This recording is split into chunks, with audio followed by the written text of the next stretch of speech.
નમસ્કાર. દર રવિવારે પ્રસિદ્ધ થતું જનફરિયાદ સાપ્તાહિક international addition weekly updates. PM મોદીની રાજસ્થાને મોટી ભેટ.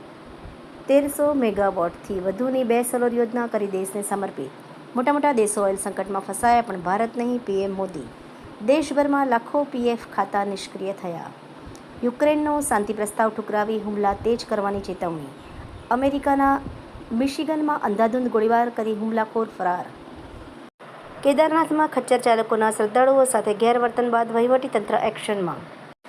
પ્રાકૃતિક ખેતી અને વરસાદમાં કિચન ગાર્ડન. ચર્ચ મસ્જિદને જમીન ફળવાઈ પણ મંદિરને કાંઈ ન મળ્યું. ગાંધીનગર નાગરિક કોઓપરેટિવ બેંક તારીખ 31/3/2026ના રોજનું સરવૈયું. ટેલિગ્રામ પર કેન્દ્ર સરકારનું એક્શન. પાયરેટેડ ફિલ્મો હટાવવાનો આપ્યો આદેશ. પાકિસ્તાનના ગ્વાદરમાં કોસ્ટગાર્ડ કેમ્પ પર BLAનો આત્મઘાતી હુમલો. રામ મંદિર બાદ હવે કેદારનાથ, બદ્રીનાથમાં પણ દાન ચોરીનો આરોપ.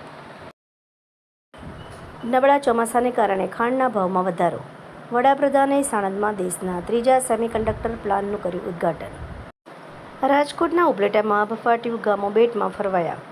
સુરત શહેરમાં ભક્તિનો એક અનોખો અને અલૌકિક માહોલ જોવા મળશે. કરોડોના ખર્ચે બનેલી સુરતની સરકારી શાળામાં ભ્રષ્ટાચારની તિરાડો જોવા મળી. ભારે વરસાદથી સુરત, વલસાડ, નવસારી, તાપી, ડાંગ જિલ્લાના અનેક રસ્તાઓ બંધ. ધન્યવાદ. ન્યૂઝ ઓફ ગાંધીનગર દૈનિક જનફરિયાદ ન્યૂઝ વીકલી.